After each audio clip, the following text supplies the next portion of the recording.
Durante este evento, recordarles también mantener los teléfonos móviles en modo silencio vibrador, aquí dentro de esta sala y de todas las salas, a modo de no interrumpir el desarrollo.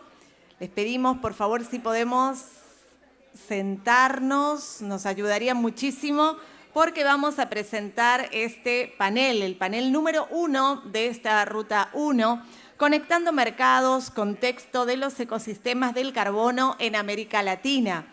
Voy a invitar a quienes van a formar parte del panel. Vamos a pedirles, por favor, si podemos tomar ubicación a todos. En un ratito más nos podemos tomar fotografías y demás. Vamos a invitarlos a sentarse y vamos a recibir desde Colombia a Camilo Trujillo, líder de LAC y Mercados Digitales en IETA. Vamos a recibir desde México a Eduardo Piquero, director general de México CO2. Desde Chile nos acompaña Angelo Sartori, director senior de Gobierno y Policy Engagement de Verra. Desde República Dominicana, nuevamente, Natalie Flores, vicepresidenta de Mercados de Carbono de StoneX Group. Bienvenida. Y nos va a acompañar en la moderación José Luis Ruiz, director de Finanzas Sostenibles en A2G. Le invitamos, bienvenido también. El último pedido que les hacemos, por favor, si pueden tomar ubicación para concentrarnos en este primer panel de la Ruta 1, Conectando Mercados, contexto de los ecosistemas del carbono en América Latina. Pido un aplauso para los miembros del panel, por favor, para recibirlos, y ahora sí les cedemos la palabra a nuestro moderador. Adelante. Muchas gracias. Buenos días con todos y todas. Muchas gracias por acompañarnos en esta sala 1, en el panel Conectando Mercados, contexto de los ecosistemas de carbono en América Latina. Sin duda, un honor para mí haber sido designado para liderar este panel que, al menos yo, imagino que muchos de ustedes, lo veo con mucha expectativa, porque se trata de dedicar, acá está, 44 minutos y 28 segundos, a ver desde el Perú qué podemos aprender de los panelistas que tenemos aquí, que son todos personas muy vinculadas al mercado de carbono en otras latitudes. Y yo creo que resume un poco, y los dejo con esta idea, yo creo que este panel puede ser un tráiler de la película que vamos a vivir estos 2 días, ¿no? Ese intercambio de conocimiento para ver cómo podemos desarrollar este mercado de carbono, que sin duda creo que las presentaciones que hemos tenido al inicio de la mañana han sido claras en definir que, por un lado, en el Perú necesitamos más acción climática. Para ello se requiere mecanismos de financiamiento, y el mercado de carbono ha probado ser un mecanismo de financiamiento efectivo y eficiente para movilizar esta conversación. Sin extenderme más, y dado que estamos hablando de mercado, creo que siempre es importante recordar que en un mercado hay una oferta y una demanda. Entonces voy a comenzar con Camilo, desde Colombia, y bueno, con toda tu experiencia, cualquier añadido de otros países latinoamericanos siempre va a ser bien recibido. ¿Cómo ves tú esta experiencia de fijar un precio de carbono o un impulso regulatorio para dinamizar el que se expanda este ecosistema ligado al mercado de carbono? Listo, bueno, primero que todo, muchas gracias por la invitación. Realmente estoy muy contento, apenas entré al auditorio, ver un auditorio grande y completamente lleno junto con la otra sala. Yo creo que eso es un gran mensaje para Perú, tener tantos actores interesados en lo que está ocurriendo en el país. Bueno, yo digo que Colombia es un caso en el cual básicamente fuimos el conejillo de Indias, no solamente para América Latina, sino para muchos países alrededor del mundo. Es decir, fuimos quizá el primero o uno de los primeros en tener un impuesto al carbono junto con un mecanismo de compensación, y eso tuvo tanto aspectos positivos como aspectos que lógicamente fueron retos para todo el ecosistema. Aspectos positivos, por ejemplo, se crearon capacidades, eso es algo muy claro. Colombia hoy en día es el segundo país con mayor cantidad de proyectos en América Latina. En algún momento incluso llegamos a tener más proyectos que Brasil, algo totalmente incomprensible en el sentido de que Brasil es 7 veces más grande que Colombia y aún así Colombia tenía más proyectos en el mercado que Brasil. Hoy en día, lógicamente, el mercado brasilero, digamos como que se está activando muy fuertemente y ya no estamos en esa posición. Y otro dato importante es que el 20% de la inversión de proyectos en América Latina va para Colombia, incluyendo las Américas. Esto también incluye Estados Unidos como tal. Solo nos supera Brasil en este caso y México también porque ha tenido una demanda importante de lo que ha venido siendo regulación. Entonces, el mensaje es muy claro, cuando tú creas las señales necesarias, se crean lo que es la oferta, no vas a crear oferta si no tienes demanda. Y lógicamente también se ha creado todo un ecosistema muy importante en el país. Yo diría que básicamente la cantidad, se creó casi que un nuevo sector económico. Hoy en día incluso hay una asociación nacional, digamos, similar a la que es la APC aquí en Perú, y esa asociación, si no estoy mal, tiene 70 afiliados aproximadamente. Podemos hablar de que es un sector económico.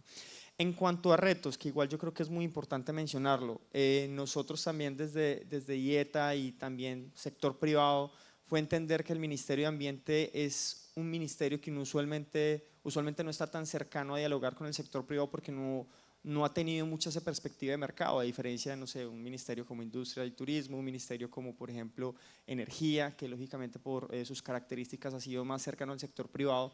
Entonces, en el caso colombiano fue como, siento yo, un proceso de aprendizaje y madurez, tanto del sector privado, hablar con el Ministerio de Ambiente, como el Ministerio de Ambiente, aprender a dialogar con el sector privado.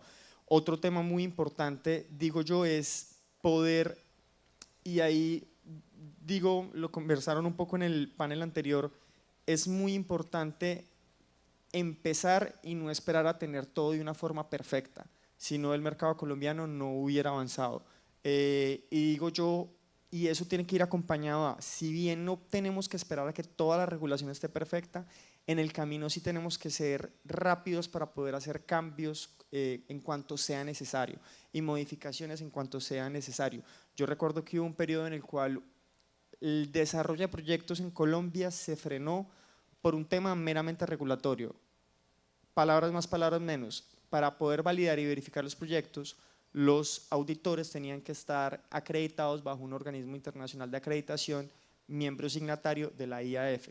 Y en ese momento no había ese acuerdo de reconocimiento mutuo entre la ONAC en Colombia y entre la IAF, que es este organismo internacional de acreditación, y eso hizo que básicamente los proyectos en Colombia no pudieran validarse ni verificarse, y eso frenó mucho lo que fue la oferta de proyectos y el mercado se paró en ese sentido.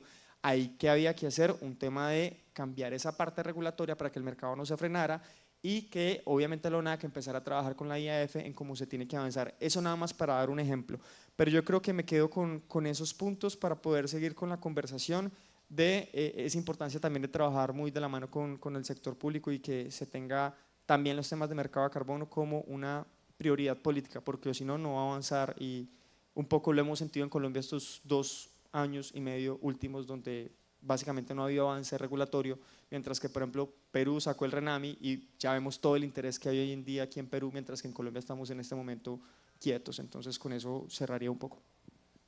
Gracias, Camilo. Definitivamente es un diálogo público-privado. Los mercados no los crea ni el sector público, no van a vivir sin el sector privado. Pero este es un mercado que, como se veía en el primer bloque, atiende una externalidad. Entonces no va a surgir espontáneamente, tiene que haber ese concierto de voluntades.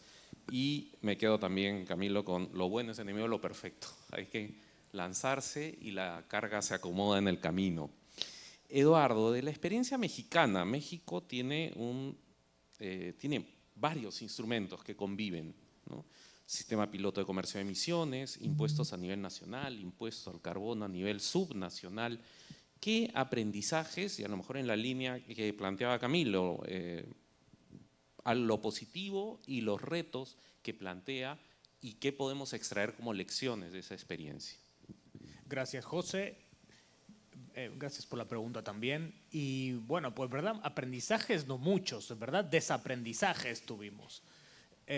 Desafortunadamente en México sí contamos con diferentes instrumentos funcionando a la vez, México intentó desarrollar un sistema de comercio de emisiones, como el que tiene Europa, California, etcétera, durante mucho tiempo, durante varios años. Hoy se está recalculando y aparentemente, ahora sí, a finales de este año o principios del año que viene, creo yo, vamos a tener novedades en ese sentido sobre un sistema de comercio de emisiones a nivel federal. México es una federación, igual que Estados Unidos, que Canadá, Argentina o Brasil. Entonces los estados, las unidades, el equivalente a los departamentos peruanas, pueden poner también instrumentos de precio al carbono. Lo que tenemos en México, José, son 11 estados diferentes que tienen impuestos al carbono. Es más o menos 1/3 del total del país. Ahora, es también como invitarte a comer y que tengas muchos platos diferentes, porque todos son diferentes. Todos los impuestos al carbono tienen un valor diferente, gravan actividades diferentes, gases diferentes, etc. Primera lección aprendida que le podemos comentar a nuestros amigos del Perú.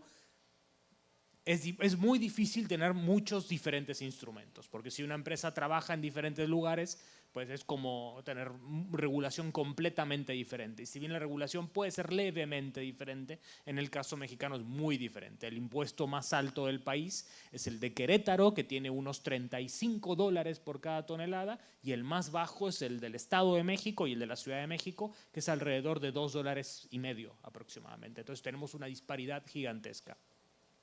El segundo desaprendizaje que les podemos comentar es que México no emprendió el camino de Perú del artículo 6, lo cual es muy loable, se puede resaltar muy bien. México tiene sus propias metas de reducciones de emisiones y es un país diferente al resto de América Latina. México es un país altamente industrial. Todo lo que hace México está hecho de energía. Por lo tanto, necesitamos una enorme cantidad de proyectos que reducen emisiones. Afortunadamente tenemos aquí con nosotros a Teresa, que es la principal desarrolladora de proyectos de carbono de México, con muchísimos ya en desarrollo. Y aquí tenemos el segundo inconveniente. México está muy cerca de Estados Unidos, lo cual es bueno y malo a la vez. Pero entonces la gran mayoría de los proyectos de carbono que existen en México tienen compradores del otro lado de la frontera. Entonces, para cumplir con nuestros objetivos necesitamos otro tipo de proyectos. Por ejemplo, este año ya por, creo, 3er año consecutivo se utilizaron proyectos no mexicanos para cumplir con los impuestos a nivel estatal. Aquí tenemos una enorme oportunidad de colaboración, por ejemplo, con el Perú, que proyectos peruanos puedan ser utilizados para cumplir con las obligaciones en México. Y finalmente, una última reflexión. Todo lo que México necesita hoy, si solamente contabilizáramos a los estados, sería algo así como unas 5 millones de toneladas de dióxido de carbono equivalente por año. México produce aproximadamente 2. Necesitamos muchos más proyectos, necesitamos también traer proyectos del exterior. México pues, va a tener algún tipo de conexión seguramente con países que produzcan reducciones de emisiones. Y bueno, pues alguna lección para el Perú puede ser que sin una demanda local difícilmente también el mercado pueda traccionar en volúmenes importantes. Ya, con eso, José, la dejamos. De acuerdo. Rescataría algo que en economía es bien claro. A veces por centrarnos mucho en el instrumento, nos olvidamos que un mercado funciona con oferta y demanda. Si no sentamos las bases para tener esa demanda y esa oferta, podemos diseñar el instrumento más científico que querramos, pero los mercados no se van a generar. Y nuevamente, yo creo que así como lo bueno es enemigo de lo perfecto, siempre tenemos que recordar keep it simple, o sea, mantengámoslo lo más simple posible. Si comenzamos a desarrollar demasiadas capas como una cebolla, el tema se vuelve incomprensible. Ángelo, un tema que siempre salta en las conversaciones cuando estamos hablando de desarrollo del mercado son estos desafíos regulatorios, pero también los desafíos de integridad. ¿Dónde estamos? ¿Cuánto hemos avanzado? ¿Qué errores del pasado crees tú que ya se han corregido y hacia dónde vamos? Vale, muchas gracias a los organizadores y a todas y todos los presentes. Quiero mencionar algunos puntos también antes de hablar de la palabra unificación de regulaciones, que le dan ciertas distinciones a Chile. Primero, Chile tiene un reglamento que ya opera hace un tiempo respecto a un mercado de carbono doméstico basado en un impuesto, que va en su segundo ciclo.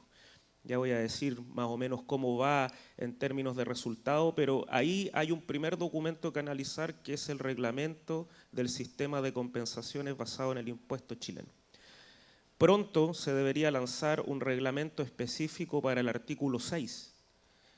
Y una cosa similar que tiene Chile con Perú es que también ha firmado acuerdos bilaterales en el ámbito del artículo 6.2 con Singapur y con Suiza, con los mismos países que acá. Y esos acuerdos, de alguna manera, también constituyen una especie de reglamento para alguien que quiera hacer una transacción específica, ya sea en el ámbito de Singapur o en el ámbito de Suiza. ¿Por qué menciono eso? Porque el caso de Chile al menos va a tener 4 elementos reglamentarios que analizar. Y eso siempre es complicado. Y ahí hay un tema que si uno lo compara con otros países, primero empieza a analizar uno país a país la diferenciación que cada uno tiene. Hay países que regulan con solo un instrumento todo lo que tiene que ver incluso con mercado de carbono voluntario, incluso lo que tiene que ver con la posible creación de un mercado doméstico y también con las transacciones que se den en mercados internacionales de cumplimiento asociados al artículo 6 y Corsia.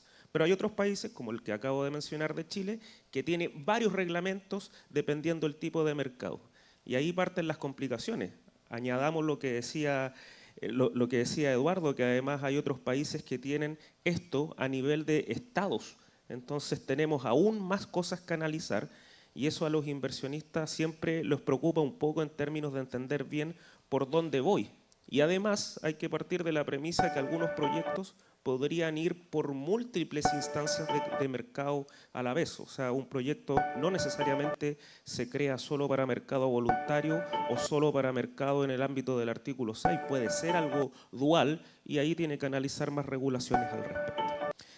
Desafíos respecto al tema de Chile y lo asocio también a lo que se dijo respecto a lo de Colombia. Hay que tener cuidado que a veces hay regulaciones que pueden casi frenar por completo la inversión. Hemos visto momentos en Chile de cierto susto, afortunadamente no han pasado por la regulación, pero se ha creído que podrían pasar respecto a que, por ejemplo, los auditores solo tenían que estar acreditados por una entidad chilena. Y no hay, o hay muy pocos.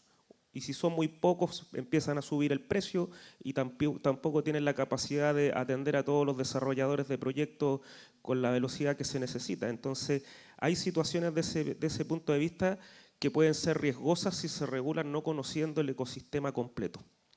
Lo otro, también lo vimos en Chile, que ya lleva 2 ciclos del mercado de carbono doméstico en donde ha habido una gran falta de oferta de créditos, porque los proyectos solo pueden ser ubicados en Chile para el mercado basado en el impuesto al carbono. O sea, el primer año, uno más o menos en Chile habla de una demanda anual de 30 millones de toneladas y el primer año del ciclo del mercado doméstico solo hubo 260.000 toneladas, la nada misma en relación a la demanda, y este año que mejoró mucho fue de 4,4 millones, pero aún la demanda sigue siendo de 30 millones aproximadamente. Y eso se explica porque los inversionistas detrás de los desarrolladores de proyectos, muchos con los cuales hemos conversado, y la principal causa que nos dan es que estaban esperando la regulación que estuviera lista para decidirse a invertir. Y para decidirse a invertir y desarrollar un proyecto, los que son desarrolladores de proyectos saben que desde que se les ocurre la idea hasta que tienen los créditos, a lo menos pasa un año. Entonces son tiempos bastante prolongados, sobre todo para inversionistas que tienen más ansiedad, obviamente, en recuperar los recursos. Un segundo desafío que hay en Chile, además de la cantidad de proyectos en términos de la falta de oferta, es la diversidad de tipos de proyectos. En este minuto, a diferencia de Perú, de Colombia, seguramente de muchas cosas que pasan en México, no hay ningún proyecto de uso de la tierra entregando créditos a la demanda del mercado chileno. Y eso a los ingenieros de las ciencias silvagropecuarias chilenas les duele mucho porque es un país que tiene un sector agrícola fuerte, es un país que se vende como un país forestal y no tiene ningún crédito asociado a eso. Entonces ahí también tenemos un desafío importante en ese sentido. Y respecto a los temas de integración, yo aquí quiero separar, y con esto termino, una cosa es la reglamentación legal administrativa que existe, que son papeles con artículos escritos en un lenguaje muchas veces bastante técnico y legal. Pero otra cosa, que es la unificación, va en lo que se llama la infraestructura de los mercados de carbono. Y eso se hace operativo a través de sistemas de registro dinámicos, rápidos y accesibles, que son sistemas informáticos, que muchos países los tienen creados en un papel, en una regulación, pero no así en la plataforma. Y esas plataformas empiezan a ayudar a establecer los procedimientos, de nuevo, operacionales, que el inversionista quiere conocer para estar tranquilo, que el desarrollador de proyecto quiere conocer para estar tranquilo, y que finalmente los gobiernos quieren tener disponible para poder reportar de manera más dinámica y transparente a las distintas instancias, ya sean los acuerdos bilaterales del artículo 6, en el marco de transparencia del artículo 6 también, y todo lo que tiene que ver con los mercados domésticos cuando sí existen. Entonces, una cosa es la regulación, entiéndase leyes, decretos, resoluciones, pero otra es el paso siguiente, la infraestructura de mercados que se desprende de las regulaciones, pero que ya tiene un componente operacional muchas veces manifestado a través de la función en régimen de los sistemas de registro. Gracias. Gracias, Ángelo. Definitivamente, otras ideas que creo que es importante poner entre los aprendizajes. Si bien podemos decir que hay un diálogo, que lo bueno es enemigo de lo perfecto y que en el camino se puede acomodar mucho de la carga, también tenemos que ser cuidadosos, que no podemos irnos al otro extremo. Las señales que se transmiten a un inversionista, a un sector privado, van a tener un efecto sobre cuándo vamos a tener esa oferta por el plazo que tiene de maduración determinados tipos de inversiones.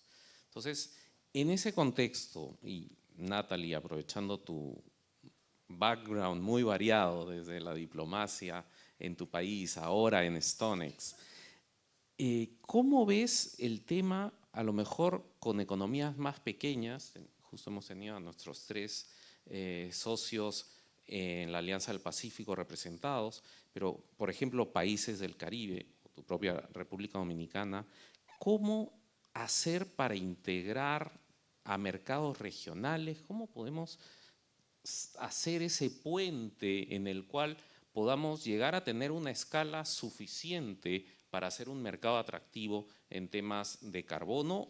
¿O cuáles son las vías que ves un poco desde tu experiencia? Bueno, cada vez que mis estimados colegas han hablado, quiero como jump en la conversación y agregar cosas y dar un poquito, ¿verdad?, de contexto desde cada una de las perspectivas, precisamente porque tuve la oportunidad de servir el gobierno de la República Dominicana por casi 15 años, y realmente hacer política pública es muy complicado. Y regular operaciones es todavía más complicado cuando las operaciones que se quieren regular comprometen el desarrollo económico del país en cuestión. Y otra cosa, República Dominicana es un país pequeño, pero es la economía de mayor crecimiento de Latinoamérica en los últimos casi 10 años. Y en los últimos 5 no desigual, o sea que hay una salida de la pobreza, y eso es importante resaltarlo porque eso define desde la parte social pues el crecimiento de un país, porque antes sí era desigual. Bueno, en el caso de los mercados de carbono, yo creo que hemos hablado desde el inicio, desde que empezamos aquí. Es un marco complicado, pero la complicación del mercado de carbono yo pienso que es porque la gente no lo quiere entender. O sea, a mí me pasó que cuando yo trataba de hacer política pública para el mercado de carbono en República Dominicana, era como que, bueno, no lo entiendo, lo bloqueo. Pero independientemente de eso, la infraestructura legal yo pienso que es vital. En el caso dominicano, en el año 2012 se creó una Estrategia Nacional de Desarrollo que establece un eje ambiental, el eje cuarto, como lo conocemos, donde se priorizan la reducción de emisiones de gases de efecto invernadero con una cuota de reducción de emisiones en 3 periodos. Desafortunadamente, por una cuestión de reglamentación, el sector privado dominicano, desde el punto de vista ambiental, lo que hace es responsabilidad social corporativa y no está aprovechando el incentivo de la Estrategia Nacional de Desarrollo cuando tiene que ver con reducción de emisiones de gases de efecto invernadero en operaciones más amplias, dígase industria, hidrocarburos, etcétera. Sin embargo, desde el punto de vista de energías renovables y con registros de proyectos en mercado voluntario de carbono, la República Dominicana le da un incentivo en la Ley de Energías Renovables a los proyectos por ley, adjudicándole el ownership del carbono, de los proyectos de energía al dueño del proyecto. O sea que el gobierno dominicano no incide, ¿verdad?, en esos créditos, sino que por ley se lo da como un incentivo.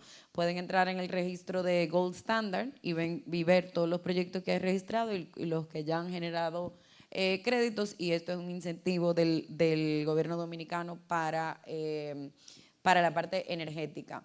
En el caso del carbono de los bosques, la República Dominicana tiene un ERPA con el Banco Mundial y el Fondo Cooperativo para el Carbono de los Bosques por una cuestión de continuidad de Estado entre una administración y otra. Luego de un gobierno de 16 años, el gobierno que continuaba pues decidió honrar el compromiso de ese ERPA con el Banco Mundial al precio establecido para todos los países. Entiendo que eso está perimiendo y que ahora deben renegociar las bases o entrar en un marco jurisdiccional. Al mismo tiempo, la República Dominicana se embarcó en 2 acuerdos bilaterales del artículo 6.2 del Acuerdo de París, que es la cooperación voluntaria entre países para cumplir con sus planes de descarbonización. Y afortunadamente, y tuve el honor de liderar eso, o sea, tenemos un acuerdo bilateral con Singapur y tenemos un acuerdo bilateral con Suecia. Uno enfocado en renovables, que evidentemente pone a los inversores en energías renovables un poquito más adelante que los demás proyectos por una cuestión de prioridades y porque tenemos una ley de incentivo a las renovables, como mencioné hace un momento, con la Agencia Sueca de Energía y otro con el Ministerio de Industria y Comercio de Singapur. Y la experiencia de Perú, pues la conversamos hace un momento. El gobierno de Singapur, a través de su impuesto al carbono, tiene una prioridad importante en soluciones basadas en la naturaleza, y yo creo que eso va a ser clave para esta interconexión de mercados en economías más pequeñas o países que emiten muy poco, sin embargo, que se están desarrollando muy rápido, en especial los países, bueno, pues los pequeños estados insulares. Realmente esa interconexión solamente, bueno, desde mi punto de vista, y evidentemente estoy un poco viciada, pues viene con ese marco institucional amplio que los países deciden a nivel global, y yo pienso que lo que nos falta es punishment, penalización, que así como se hizo con el Protocolo de Montreal, que es mi tratado internacional favorito, pues en el marco regulatorio de captación de inversión para el cambio de tecnologías, por ejemplo en los HCFC, y que esos gases fueran removidos de la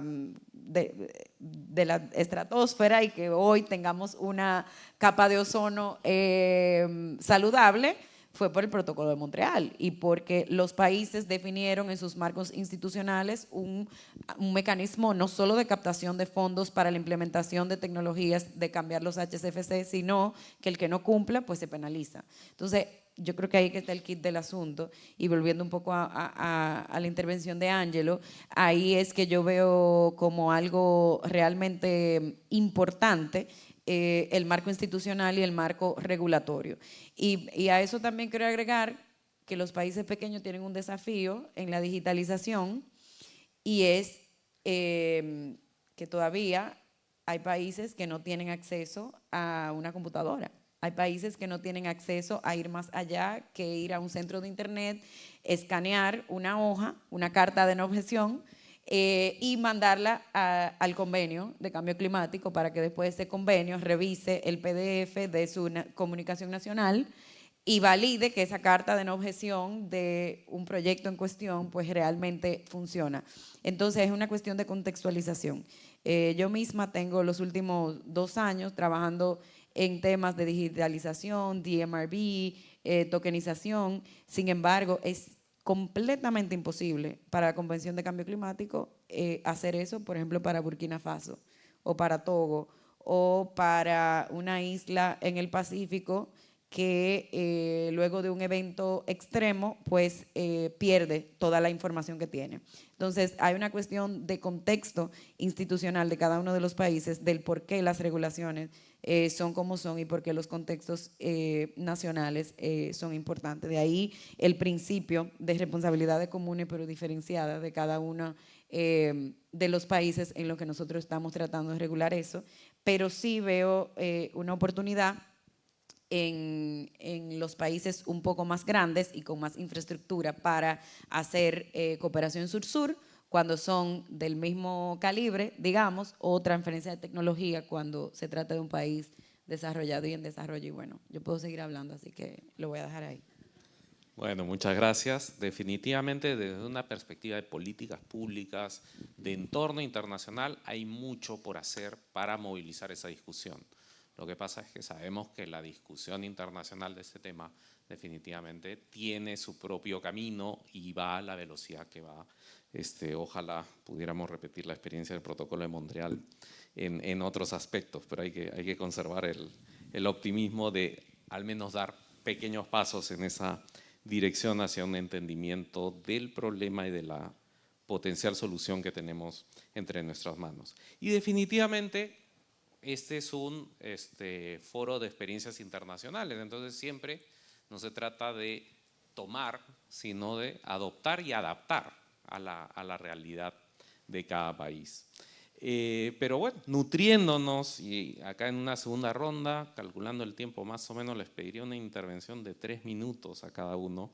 Hemos hablado de dónde estamos. Si ustedes tuvieran un tête-à-tête, una reunión bilateral con un desarrollador de proyectos en sus respectivas jurisdicciones, ¿qué le dirían, qué mensaje en 3 minutos de qué puede esperar del mercado de carbono en sus respectivas jurisdicciones? Comenzamos contigo, con Camilo, en Colombia. Bueno, se me ocurren varias cosas, pero quiero empezar por algo que me parece muy importante. Asocarbono hizo un estudio donde analizaron los cobeneficios que han desarrollado los proyectos en Colombia que han aplicado la no causación del impuesto. Son datos increíbles en diferentes áreas: acceso a agua, acceso a energías renovables, lógicamente reducción de emisiones, generación de empleo, entre otros. Y eso es una señal muy importante de cómo el mercado de carbono es una vía para llevar recursos también a los territorios y lógicamente también al sector industrial para generar iniciativas de mitigación. Hay un tema, y es que es de lo que hemos adolecido mucho estos últimos años, y son proyectos que han cometido errores, bien sea por desconocimiento, falta de información, sin mala intención, como proyectos que lo han hecho con mala intención. Entonces es triste ver cuando 1, 2 proyectos, digamos, acaparan las noticias y opacan 100 proyectos, 150 proyectos, 200 proyectos en un país. Y eso lógicamente se va hacia otras regiones y hacia otros países, y eso tiene al final perjuicios en la señal de la demanda. Entonces un mensaje que yo quiero dejar aquí muy claro es: todos tenemos que estar vigilantes de que todos los actores del mercado de carbono, unos más vigilantes que otros porque unos tienen mayores responsabilidades que otros, pero que estemos haciendo las cosas bien desde el desarrollo de proyectos. Y quiero complementar un poco lo que tú decías, José Luis, porque me parece muy importante. También hay que pensar en ese tema de crear oferta y demanda, si no, no hay mercado.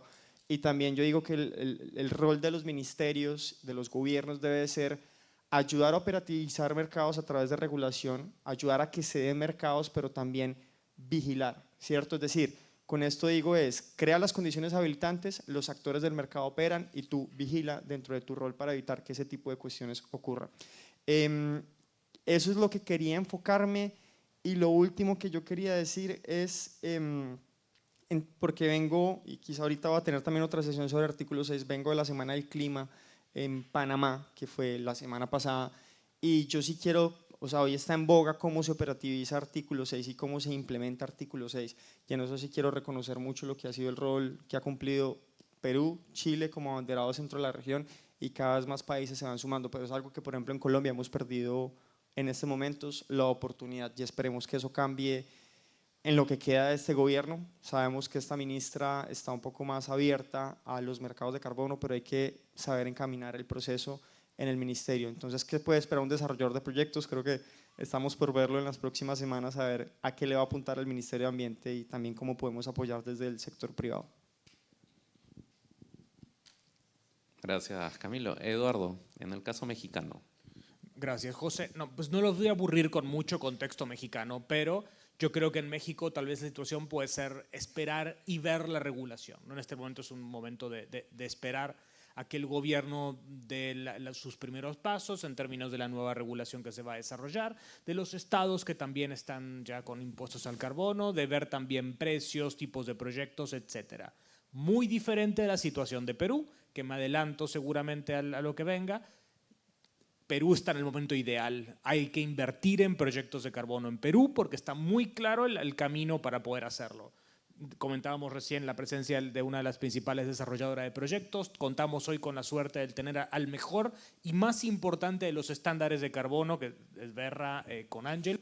Y por supuesto, mira, casualidad, con Natalie, que viene de alguien que puede financiar proyectos. Perú está en una posición absolutamente inigualable. Tal vez en función con otros países de América Latina, yo creo que hoy es el lugar con mayor nivel de expectativas, a diferencia de tal vez lo que sucede en este momento en México y en otros lugares. Tiempo récord. Muchas gracias. Ángelo, desde Sí. Chile. Sí, mira, en realidad lo que voy a decir creo que no aplica solo en Chile. De hecho, estoy seguro que no. Aplica en todos lados y no solo en Latinoamérica.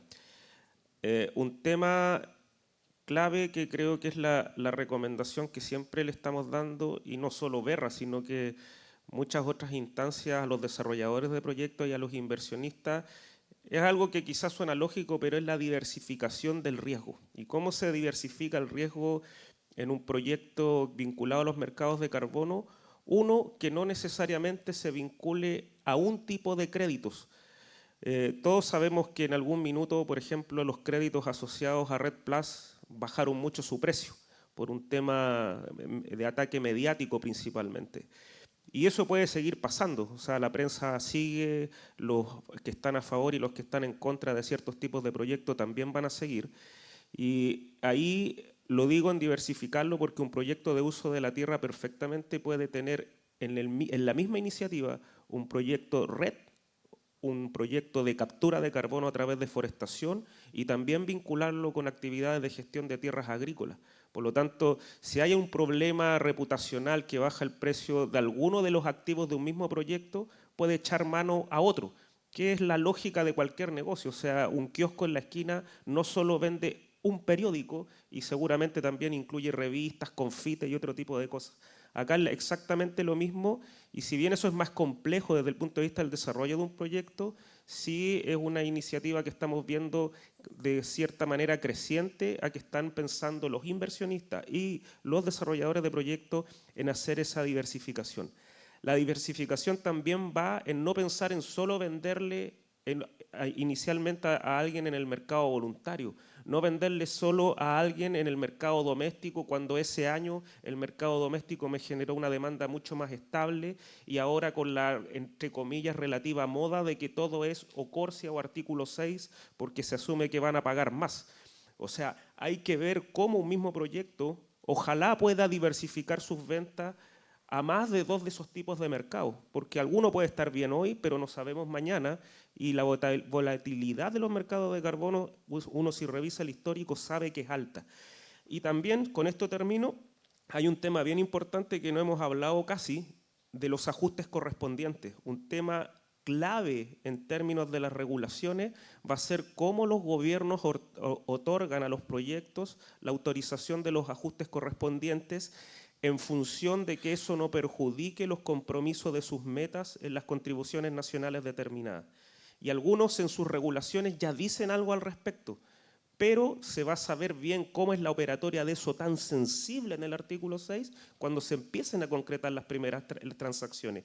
Y ahí se van a caer varios aviones en términos de que quizá puede haber un buen precio, pero no te aceptan todo. O puede haber mucha limitación porque el NDC cada vez tiende a ser más ambicioso y hay que ver cómo eso se compatibiliza con la necesidad de financiamiento internacional.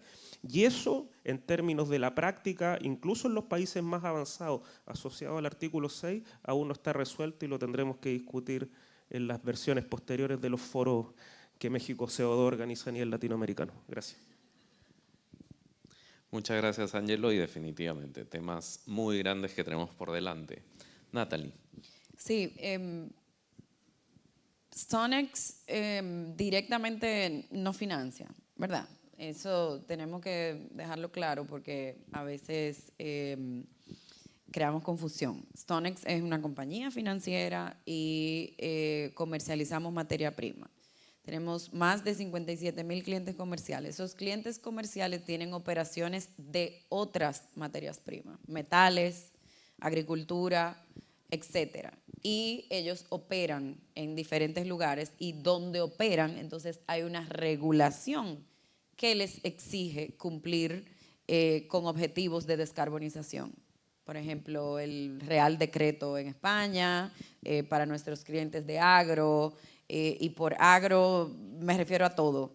El queso de McDonald's en Europa, o sea, ese arreglo financiero lo hace Stonex. Pero a mí siempre me gusta poner eso en contexto porque si nuestros clientes, de acuerdo a la regulación, entonces nos piden sourcing de carbono o hedging de riesgo para el tema de carbono, entonces nosotros entramos en el tema de financiamiento. Y yo pienso que yo debo volver a mi core, ¿verdad? A mi lado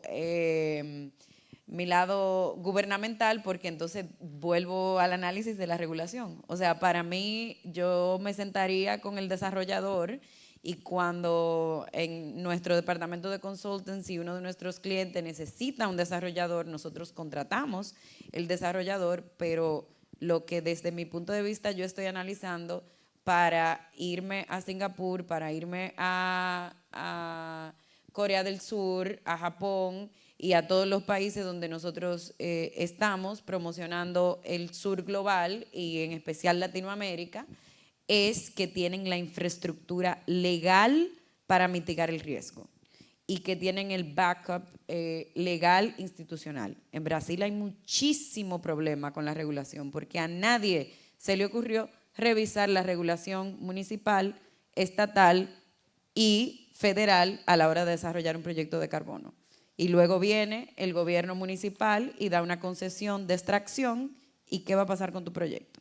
Entonces, yo le diría al desarrollador que se circunscriba al marco legal e institucional para que todo esto que los países están creando para fortalecer liquidez en el mercado, le dé una seguridad en el tiempo y la inversión sea robusta. Muchas gracias, Natalie. Muchas gracias a todos. Me toca hacer algún cierre de todas las ideas que se han compartido. Yo creo que, como Eduardo ha enfatizado bastante, vivimos un momento interesante en el Perú. Tenemos una gran oportunidad frente a nosotros. Sí hay que tomar en consideración, como han dicho Ángelo, como ha dicho Natalie, que hay que conocer dónde estamos y conocer que este marco tiene que evolucionar, porque hay temas que incluso a nivel internacional tienen que definirse para ver cuáles son los alcances del mercado de carbono. Y como dijo Ángelo, puede ser que en el camino algo de lo que hoy vemos de un color pase a tener otro, con lo cual el mensaje de Camilo me parece clave. Hay que estar vigilantes. Y no una vigilancia en términos de enjuiciar o reclamar, sino vigilantes en el término de mantener abierto ese diálogo. Si hemos llegado a tener los avances que tenemos, ha sido gracias a un diálogo público-privado, a la apertura de las autoridades a ver estos temas, estudiarlos y plantear alternativas. Entonces, tenemos que mantener ese diálogo porque hay una idea que creo que me parece importante para quedarnos con ella. No estamos hablando solo de proyectos de carbono, no estamos hablando solo del Acuerdo de París, no estamos hablando de contribuciones nacionalmente determinadas. No es el Objetivo de Desarrollo Sostenible 13 el que está jugando acá. Los proyectos vinculados al mercado de carbono generan una serie de co-beneficios, que es lo que mencionaba Camilo también y que me parece muy importante resaltar.